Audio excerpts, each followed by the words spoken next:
Welcome to the Honor It All podcast. I'm Honor Garrett, your host, and we're here to honor all that is good in the world. Each podcast, I interview top professionals around the globe who are making a difference, impacting lives, and creating positive change. Today, we have Nancy Pickard, a certified master integrative life coach and holistic health lifestyle coach, an Amazon #1 international best-selling author, and cancer survivor. Prior to Nancy's work as a coach, she was the owner and founder of a personal training gym for 16 years. What I think makes Nancy so inspiring is her no excuses approach to life and courage to show up every day with gratitude. I'm so honored to have you here with me today, Nancy, as part of the Honor It All podcast. Welcome. How are you? I'm great, and I'm honored to be here. So thanks for having me. Well, thank you. Well, I really want our listeners to get to know you. And honestly, there's so much to cover because you've done so much. And you started in the fitness industry, but then transitioned to life coach, speaker, author. How did you do that? Well, I owned a personal training gym for 16 years. And I loved it. And near the end of those 16 years, I did start to do some wellness coaching. But basically, I was working from the outside in, right? I was definitely working the body, not the inside. And my marriage fell apart. I fell apart. And as the years went on, and I realized that I wanted coaching myself, and then I became a coach. It was just an evolution for me. I had moved to Aspen, Colorado. I didn't really want to continue to be doing personal training here.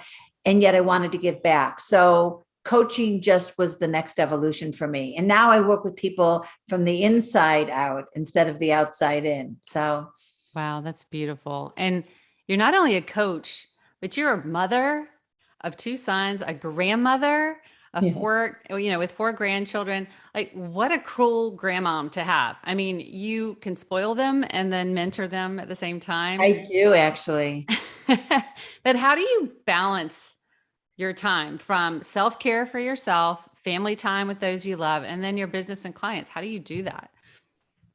Well, one of the things that we didn't mention yet is that I'm a boundary coach. And so being a boundary coach has allowed me more freedom in making myself a priority and asking for what I need and stating what I need. So I have no problem self-honoring myself. I'm big on self-honoring myself and making sure that I take care of myself. But I also have learned when you make yourself a priority and you speak your needs, then other people know what you can and cannot do, what you will tolerate and what you won't tolerate. And I'm no longer this people pleaser that has to do everything for everybody. We all start out as overdoers, overgivers, people pleasers.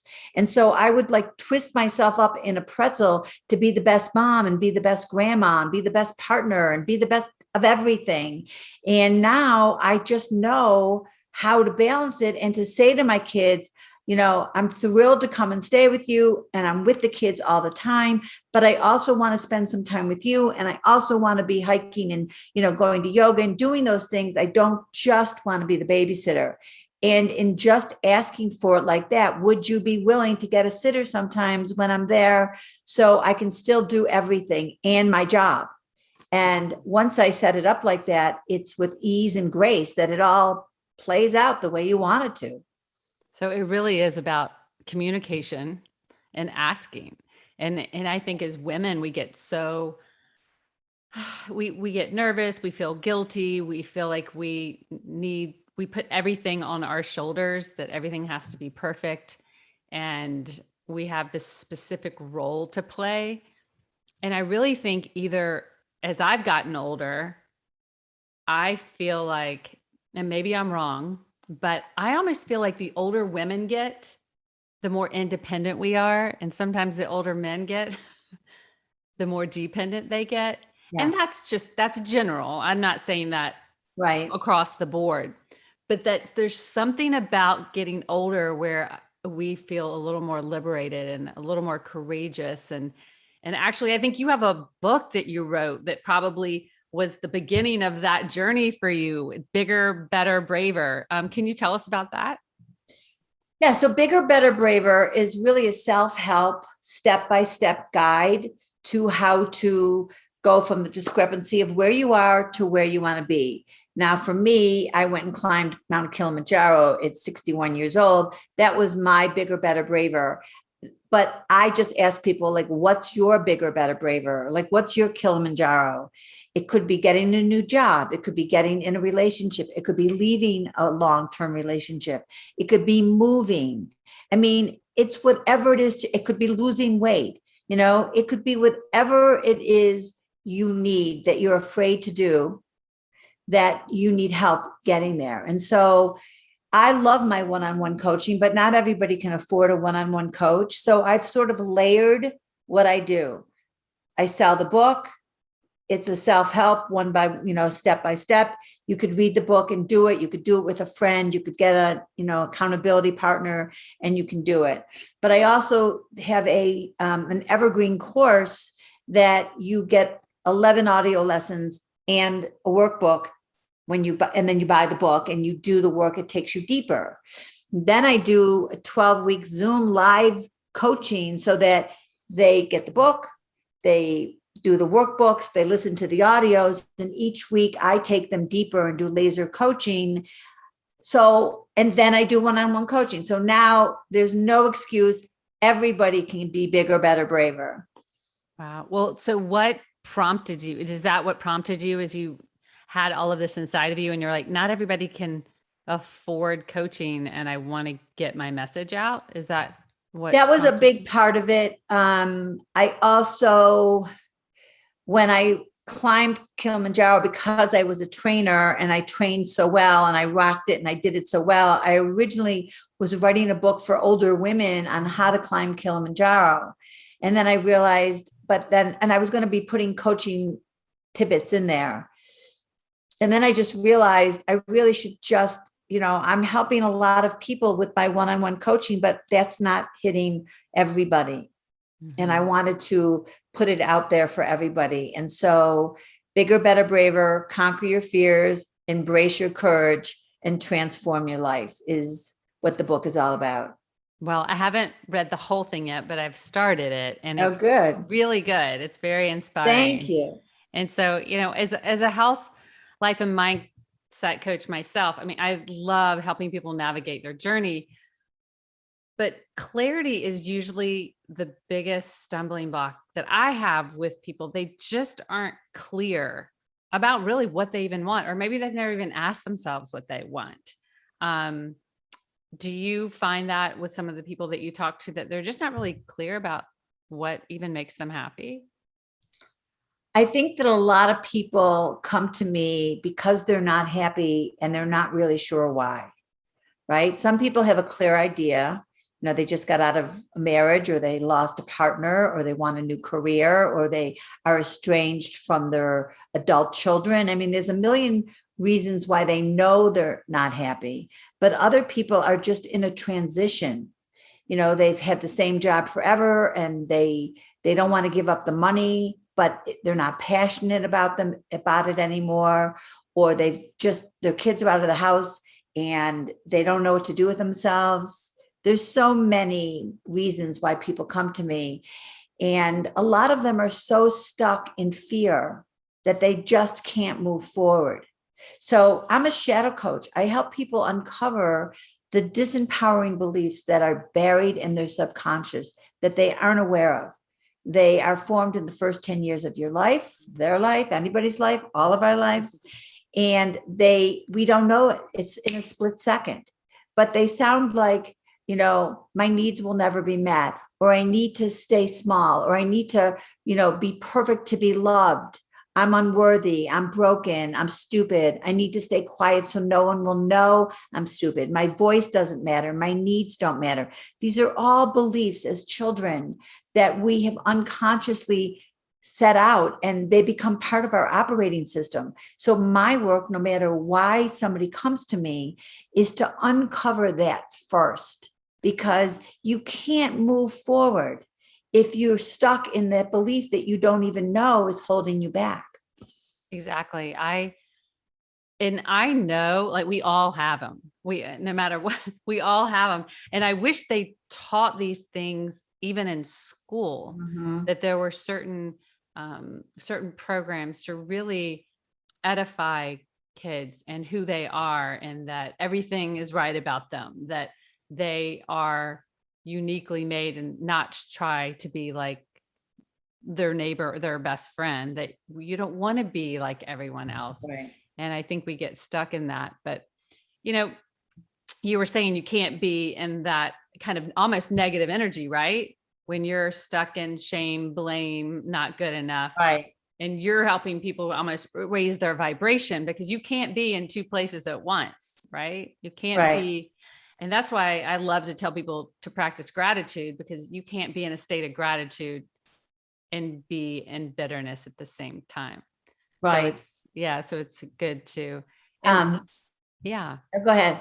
no, I'd love, so what are your thoughts Oh, about what I that? was going to say on that is that I have this trick that I do that I used to do with my ex-husband, but I tell my clients to do. You can't be really angry at somebody and blow kisses at the same time. You just can't, because your face smiles and you're blowing a kiss. So whenever somebody has negative energy about their partner or their ex or somebody, I just tell them blow kisses. And Oh, it's the same thing. It really changes the way you feel in the moment. that is a great idea. Isn't it funny? I'm going to have to try that. My husband might Try it not know out. what I'm doing. You're angry at your husband, blow him kisses. That's so funny. Well, I know that life often throws us a curveball and literally propels us in a completely different direction that we thought we were going to go. And after reading part of your book, I know that actually you had one of those moments as well. Was the transition really, was it easy? Like, you knew what you were wanted to do? Was it hard? Was it fearful, or did you feel freedom, or maybe a little bit of everything? Well, when my husband wanted out of our 26-year marriage, it knocked me to my knees. And I stayed the victim in my story for a very long time because I was very other referenced, which means if I saw myself through his eyes. So after 26 years, if he no longer wanted me, then I must not be good enough. Right. And so I dated a lot of men who were telling me how beautiful and sexy and smart and all these things, but it just kind of washed right over me because they weren't him.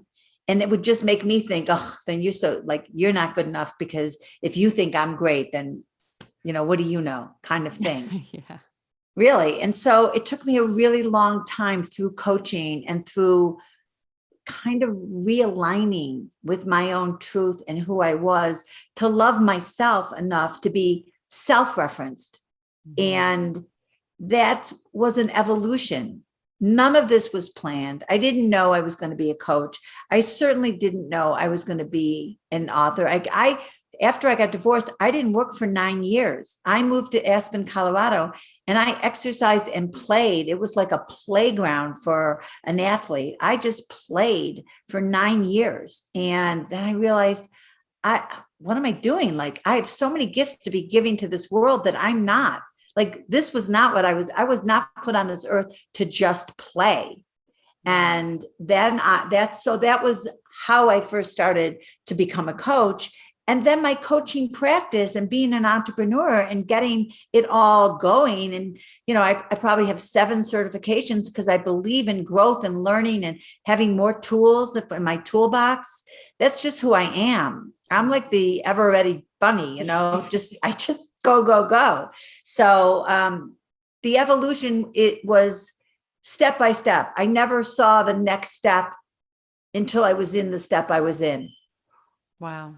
Well, so what advice would you give for some of the listeners out there that may really want to change, but they're so fearful, and to the point where they're literally paralysis? They don't even know how to take action. What are your suggestions? Because I do know what do you like to say? Conquer your fears, embrace your change, and transform your life. Embrace your courage and transform your life. I love that.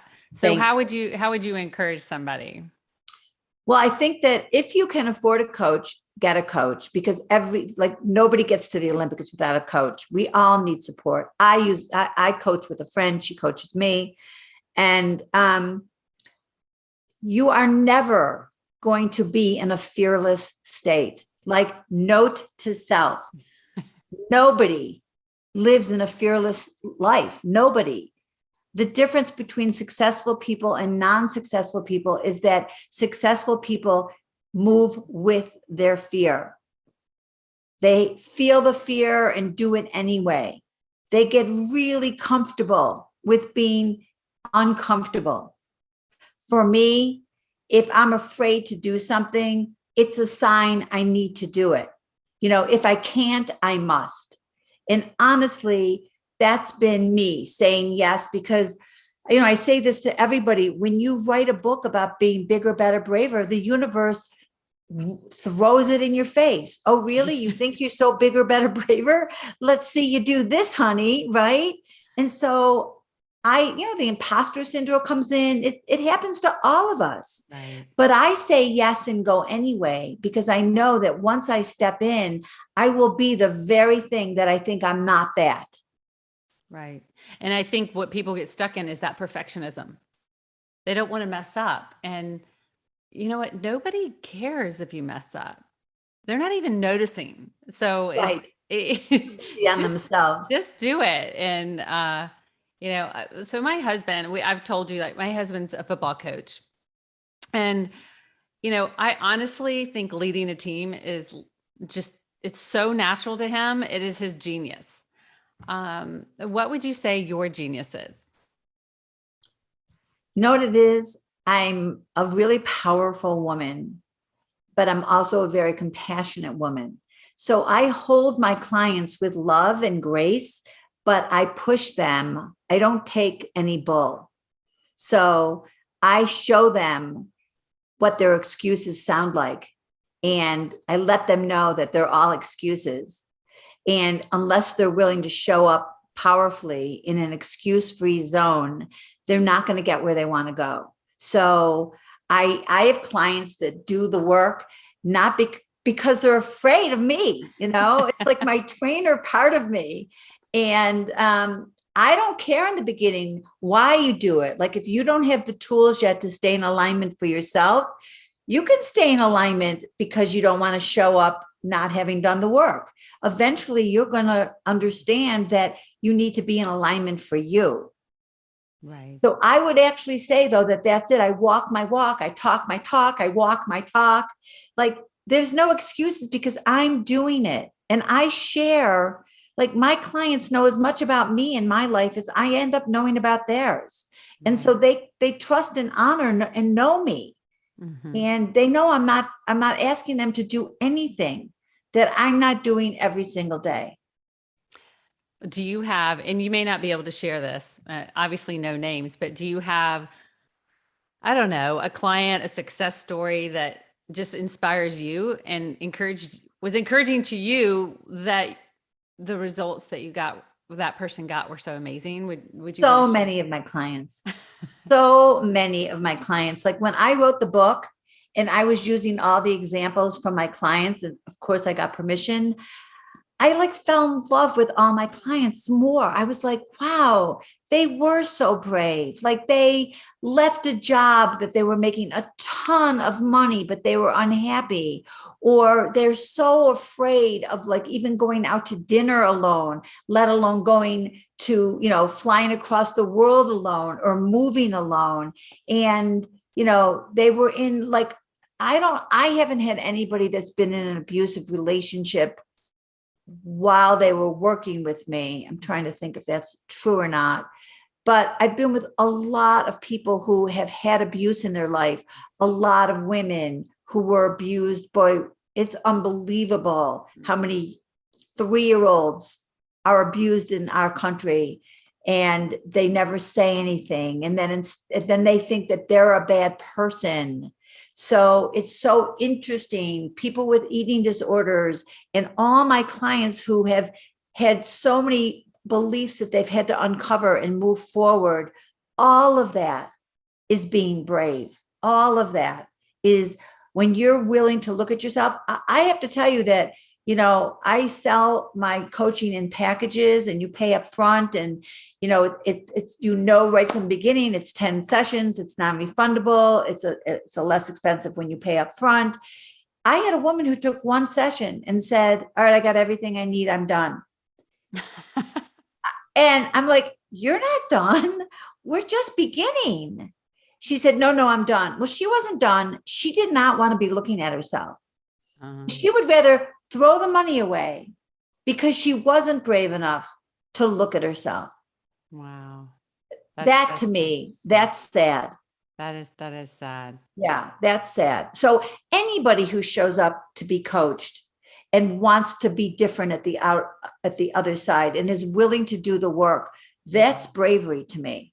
Absolutely. And I'll tell people all day long, I only want clients that are ready. Yeah. Because it doesn't matter. I mean, if they're not ready, you could do the best coaching in the world. They could say they want it, but if they're not ready to really commit, it's going to be hard to get there. Exactly. I can only work as hard as you're willing to work, is what I tell them.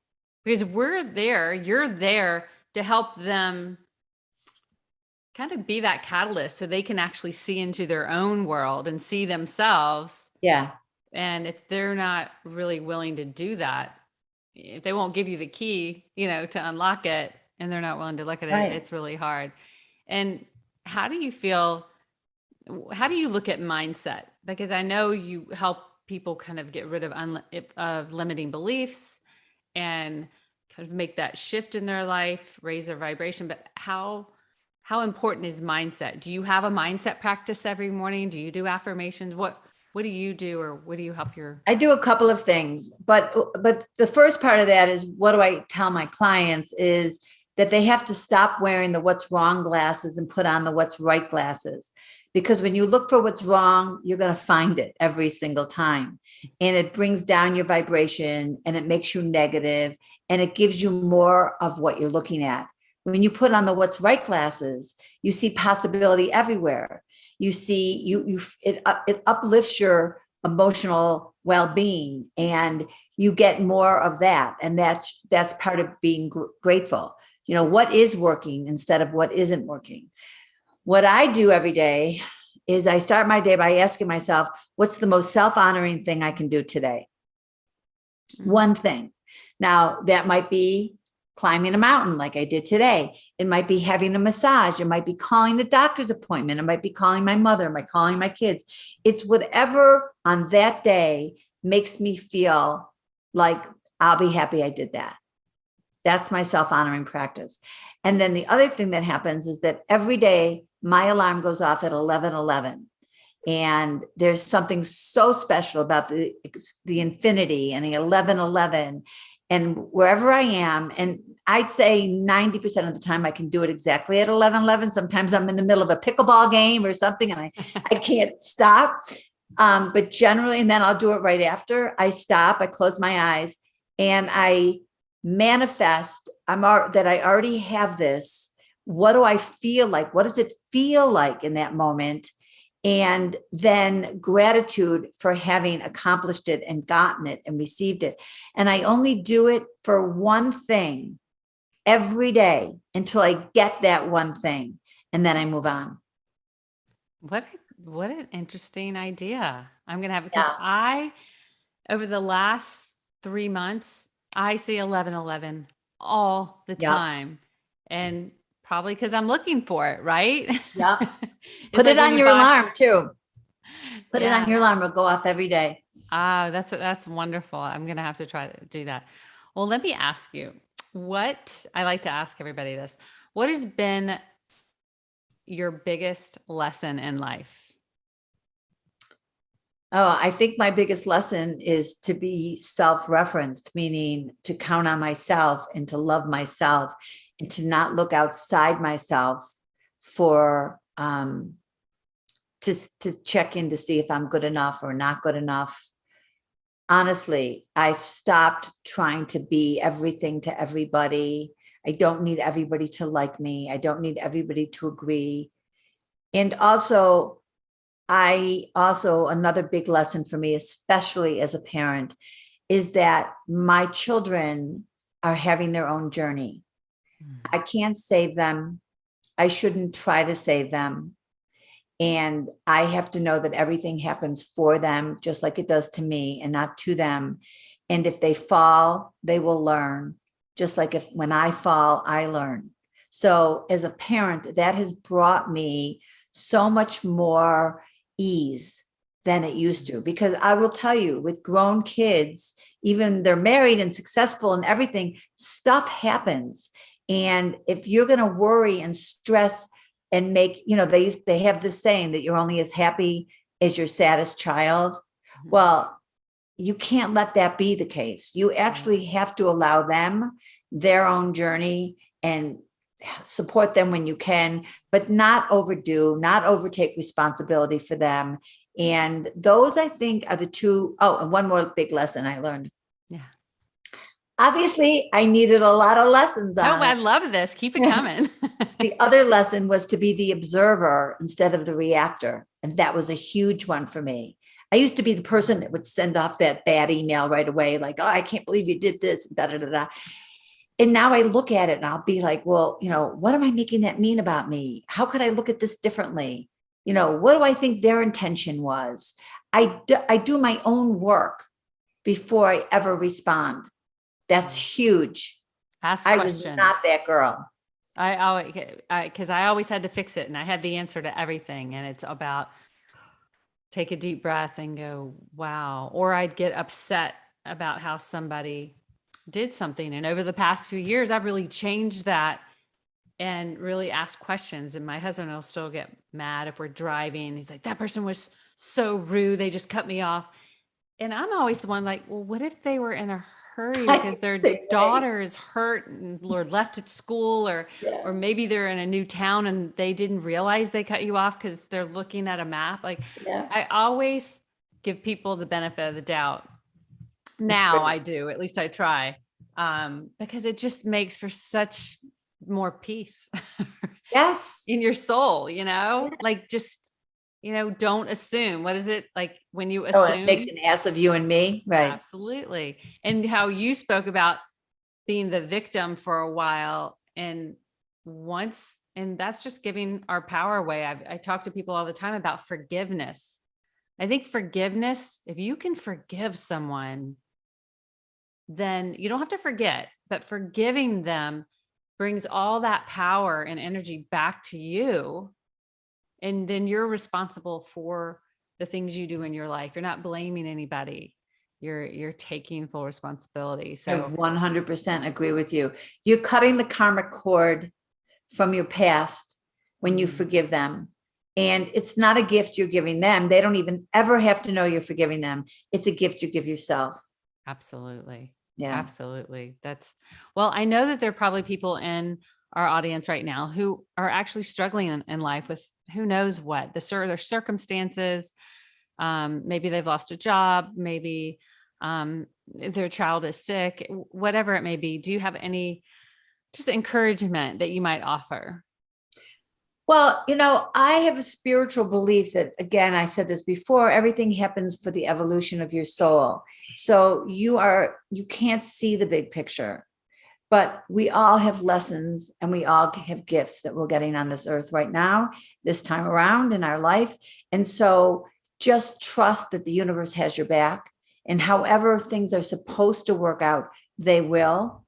So if you're in a period right now where there's drama in your life, try to see what are the lessons. What should I be learning? Because I don't want to be here again. And I want to get this size lesson. I don't want this lesson bigger. So learn what you need to learn, become the observer instead of the reactor, and recognize that, be with faith instead of with fear. And everything is going to work out. You may not see how it's going to work out. In the moment, it may not work out the way you wanted to. I never wanted to get a divorce. I loved my husband. I loved my family. I loved everything we had built together. it knocked me to my knees. But who I am today, I never would have been. I would not be this woman I am today. So I can't be sorry for it. And so I don't, obviously it took me years to get here, years to get to where I am, but I'm here. Mm-hmm. That's beautiful. It's like what I'm going through right now is the perfect curriculum for my growth. Right. And for your growth. So anybody that's struggling right now, I'm sure that people listening, what you're saying is so resonating with them. So how do people find you? If somebody wants to contact you, or they're interested in working with you or having you come speak for them, what's the best way for them to contact you? So in your show notes, you do show notes? Yeah, I'll have all your information in the show. You'll have all my information, but nancypickardlifecoach.com is my website. And on my website, there's signups for free discovery calls. So everybody who wants to can have a free phone call with me. If you follow me at Nancy Pickard Life Coach on Facebook and Instagram, all my events are coming. I happen to be See Nancy Run on Clubhouse because that was my other email. And I didn't really even know then like how this whole Clubhouse thing was going to be. But I do a room Wednesday mornings where you can ask any questions you want. Anna, you should come anytime you want. If you come to my room Wednesday mornings at 8:00 Mountain Time, 7:00 Pacific Time, I'll make you a moderator. It's just coaches. We talk about getting unstuck. We talk about anything that comes up for anybody. Awesome. Well, what I'll do is all your information will be in the show notes, and you'll be able to reach out to Nancy and find out all the things that she's doing, and just go look her up because she's really a masterful coach and has changed a lot of people's lives. So you have accomplished so much. I mean, I think you've been to Thailand, you've traveled all over. Like, what's next on your horizon? You're always encouraging other people, but what's your next big vision for your future? Well, I actually want to start doing master classes for big businesses, for getting into big businesses and just setting healthy boundary master classes for the workplace. And I also have a course coming out on LinkedIn Learning and Gen Connect You, and that's a big deal for me. That's coming out in September. I mean, it's been built for months. I'm just waiting to see it live. It's not live yet. So that will be new for me. And other than that, I don't know. Next steps just keep happening. I say yes. Whatever comes my way, I say yes. That's wonderful. With boundaries, though. With boundaries. Yes, with boundaries. Balance. My life is really beautifully balanced between my family, my exercise, my self-care, and my work. And when you really know yourself, you know what aligns with you. Yeah. It's instant when you see something, that's not for me or that's for me. And that's what's so beautiful when you get to that place. But Nancy, I'd love to end each podcast with the same question for every guest. Okay. This is the Honor It All podcast. So what are you choosing to honor today? Oh, what am I honoring today? I'm actually, I'm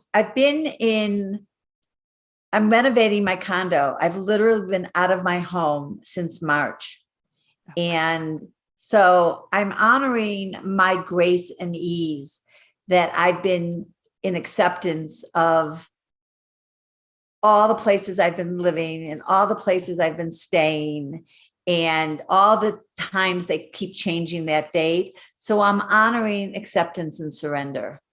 That's amazing. And even though you'd like to be back in your place right now, you've been able to spend quality time, more time with friends and family that you might not have. Exactly. Yeah. So I've pivoted. And that's the key, right? We all need to learn to pivot and be flexible. Change is just opportunity for something special. So, well, that's it, folks. What a perfect way to complete this episode. with the inspiring Nancy Pickard. Thank you, Nancy. I Thanks really for having appreciate me, you Anna. being here. It was great. And until next time, remember, we are not promised tomorrow. So be present today. That is the gift. And remember to take time to honor it all.